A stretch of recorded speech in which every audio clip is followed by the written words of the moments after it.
Chapter 11, Castle Rock. We see on the first few pages, we see Ralph and Piggy trying to come to grips with, Piggy's loss. And it's not just that fire was taken. Think about it. Those of you especially that have poor eyesight, like really poor eyesight, imagine your whole time on this island, you only have really one eye that you can look out of clearly with the glasses. And then it's taken away. You're pretty much blind. Especially if your eyesight is really, really poor, okay? Especially those with glasses, how you wake up in the morning, you can't really see too well, and you put them on and it's fine. Imagine you're on an island where you're responsible for doing everything. When they finally go to Castle Rock, Piggy pretty much just has to sit on the ground because he can't do anything. He'd be in the way. You can't go and hunt, can you? You see how much of a problem this would be? So for Piggy, it's more than just fire, even though for the greater good of everybody, the glasses for the fire are important. But the fact that Piggy needs them to see and live, because as Piggy says later, we could be here for years, or that might be Ralph. We could be here for years and grow old here. Can you imagine Piggy not being able to see? How bad would that be? You couldn't do anything. That's why I always kind of think back before glasses were invented. Was there poor eyesight back then? However many people we see nowadays with glasses or contacts, was there the same number of people, or have we evolved to have bad eyesight? I don't know.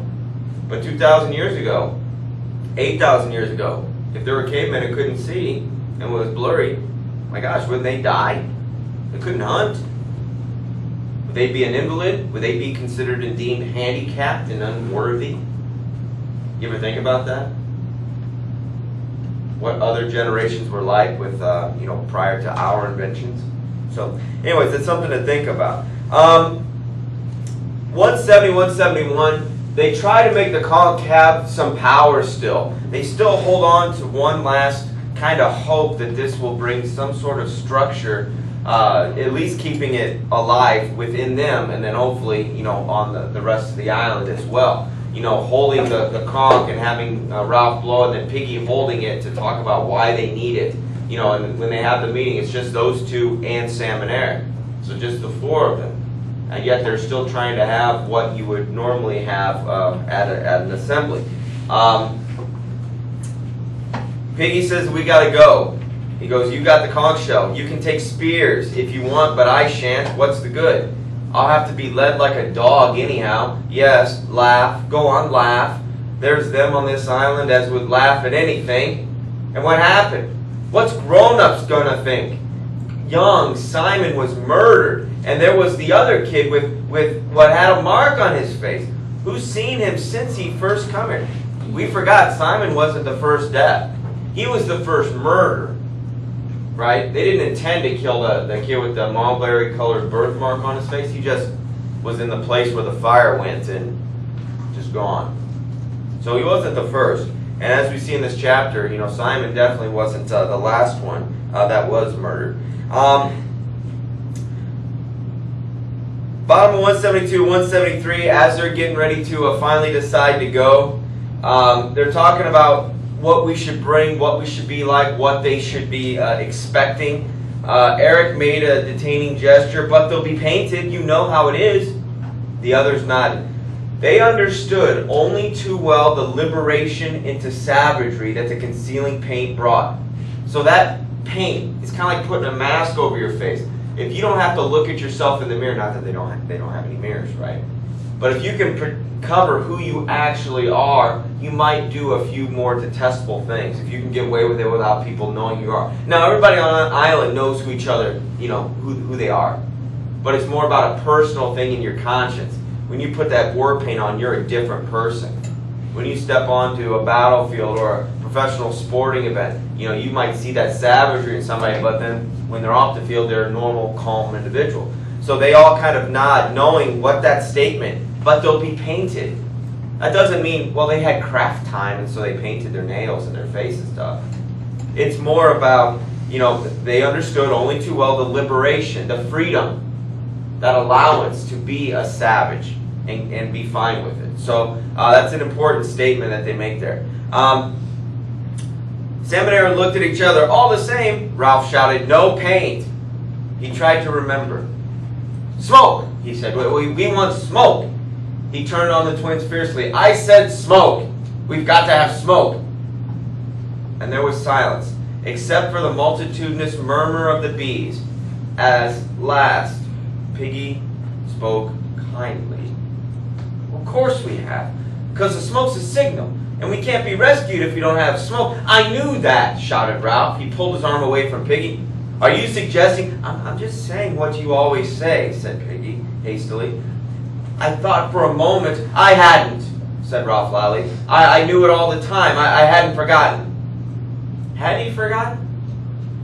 Do you remember we spoke last? I think it was just last chapter. He forgot why they needed certain things. Not necessarily that, you know, the evil of the island is changing him into a murderous savage, but the memory's going, the reason is going, and then you got to think, what's next? So he is being affected, and that's why they need to get off that island before they all turn savage. And we can see that Ralph is starting to lose the reason and the purpose behind it. And eventually, I think we can all agree, he'll probably forget altogether. Be like, I just got to survive. And when they mention that we have to survive years on this island, potentially, didn't you just chuckle to yourself and go, good luck with that? You know, they've only been there months. They keep talking about long hair, so maybe let's just throw out a year. I doubt it's been that long.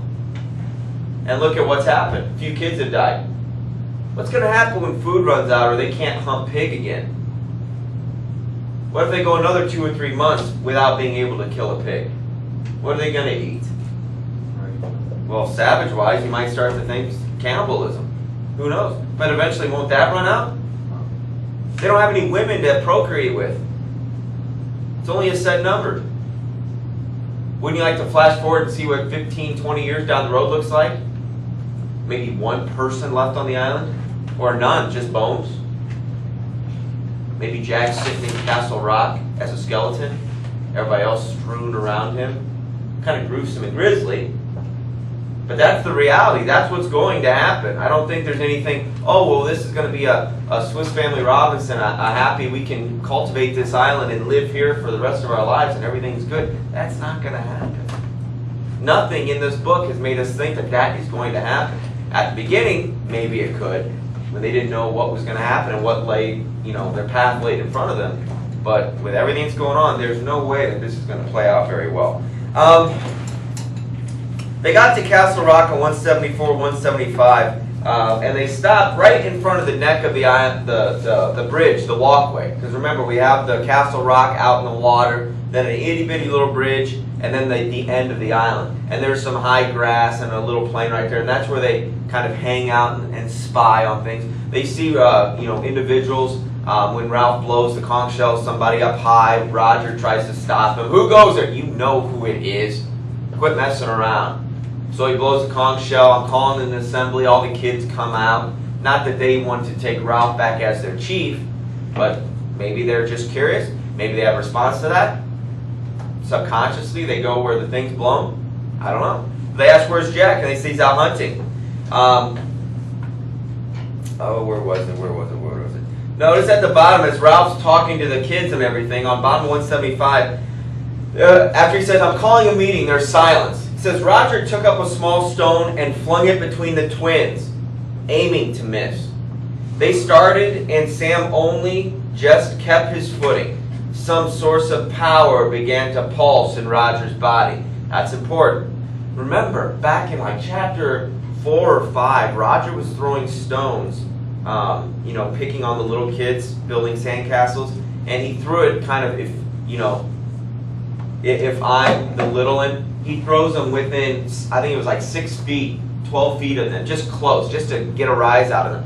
But what kept him from throwing within that circle was the threat of punishment.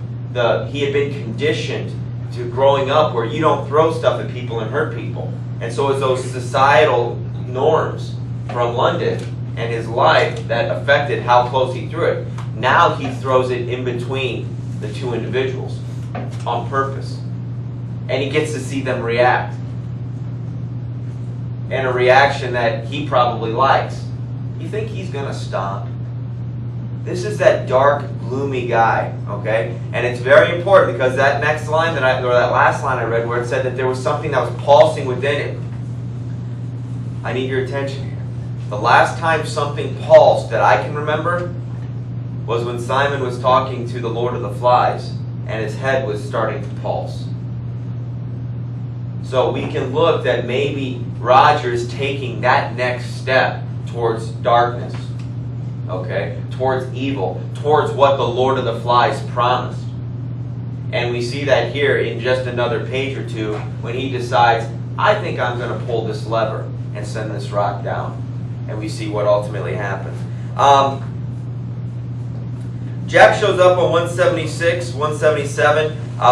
He shows up. What do you want? He pretty much, they're going toe to toe. This is the big fight that you've been hoping for from the beginning. If you're into that, that this was coming. You should have seen it. They're going back and forth, and ultimately, what the fighting words were: Jack's called a thief by Ralph. Say that again. You're a thief. You're a thief. And so, imagine two kids fighting. They have spears. They're trying to spear each other. Eventually, they start whipping them around like they're sabers and swords. People are, sliding down the sword and hurting fingers. And these two kids that aren't fighting very well, but yet they are fighting very, very physically. And I think we can all see that it's probably to the death or a serious maiming that's going to happen. The whole time, Piggy's there trying to keep Ralph focused. We're not here to fight. We're here to do what? Get my glasses and get fire. And Ralph gets the opportunity to say, actually Piggy, when he held the conch shell, he gets an opportunity to try to say, you are all acting like boys. This is ridiculous. There is no way that this is going to end well. You need to wisen up. Sam and Eric get separated from Ralph's protection and Piggy. In all of the fighting, Ralph and Jack get turned around, and Jack gets between the Sam and Eric and the rest of the tribe. So he takes them as prisoners of war. He conscripts them into their tribe, really against their will. And we can see them even defiantly at the very end, that last page.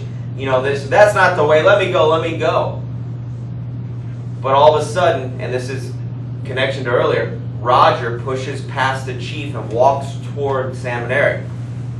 The yelling ceased, and Sam and Eric lay looking up in quiet terror. Roger advanced upon them as one unwielding a nameless authority. The nameless authority is, I'll kill you.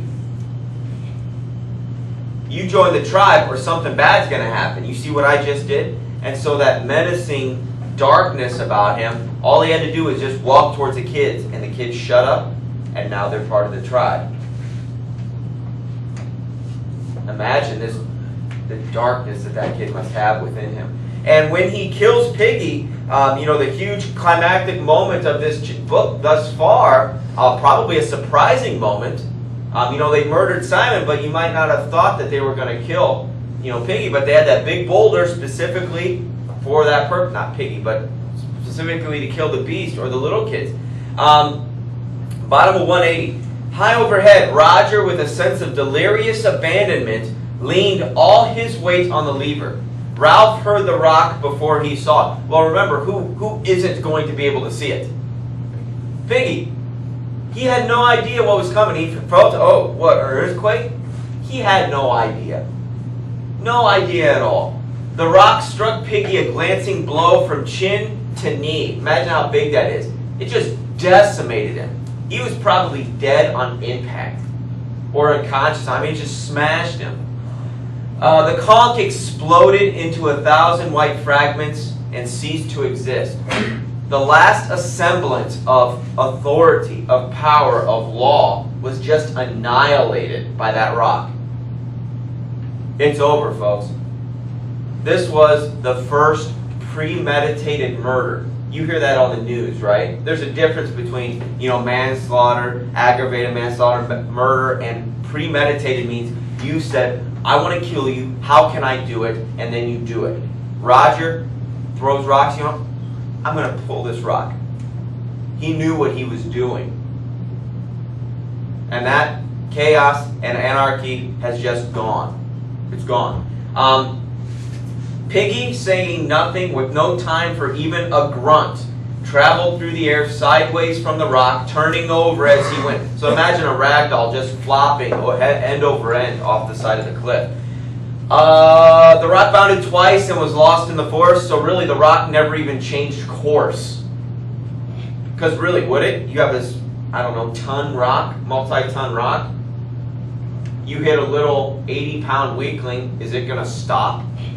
No, it's going to keep going. But it shoots off anything that it hit. And it hit Piggy. Piggy fell 40 feet and landed on his back across the square red rock in the sea. His head opened and stuff came out and turned red.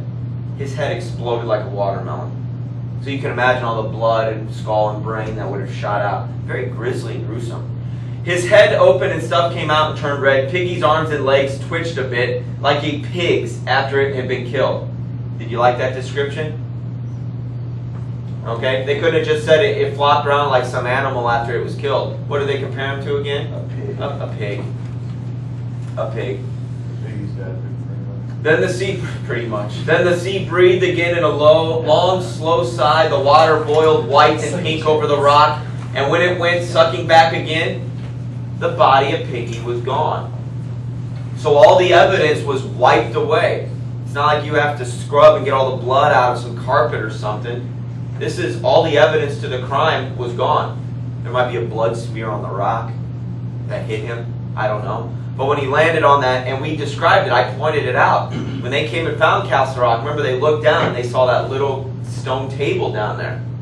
That's where he lands, almost like it's on an altar. Almost like he was sacrificed. Have you ever heard, human sacrifices, or even the Bible talks about animal sacrifices? That's just the Christian beliefs. You can think about, voodoo and all the other different beliefs, they have sacrifice. And it's almost like Piggy was sacrificed on that altar, on that rectangular thing. And was his sacrifice accepted? Well, he was washed away and cleaned off like there was nothing there. So it's almost like, I accept. Well, who possibly are they making a sacrifice to? Who possibly could be, happy about this anarchy, this chaos? The beast. The beast, the Lord of the Flies, because the beast is the fear. The darkness of mankind is what's really probably happy. And look at Jack's response. See, I told him to do that. Did he? No. I guess the long-standing idea of if we're attacked, you can do it, but we're just out here talking. I told you that would happen. I told you I'm serious. And that's when he takes the opportunity to throw the spear and to impale Ralph with it. Now, it's not a fatal shot at this point on Ralph, but it draws blood, it's flesh, it hurts, and Ralph takes off. Ralph has no tribe. Ralph is on his own. Sam and Eric, who were with him, and Piggy, they're gone.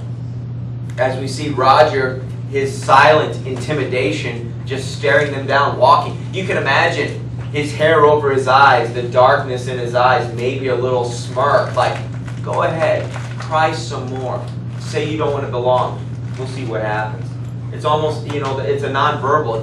Things don't have to be said. So it's a very, very crazy time. We see Ralph run off, and Jack and everybody follows. Jack is on his own. Okay, so what's going to happen in this last chapter? We have one chapter to wrap this story up. There's no signal fire going off. Ralph even says, look at your little, you'll have some fire. It's a cooking fire, and then you'll let it go out. You're not going to have smoke. So there's no chance for survival, and it's a full-fledged, we are out to hunt one person. It's like the most dangerous game. Remember that short story? You ever read that? Hunting for Man? So now everybody is going to be out looking for Ralph. What possibly could Ralph do? What would you do if you were Ralph? You're on an island. A confined set of parameters. You're stuck. Eventually, won't they find you? Yeah. So do you arm yourself? Do you go vigilante? What do? Do you finally break down and turn into one of them? These are the questions you need to be thinking as one of those individuals on the island. So one more chapter to go.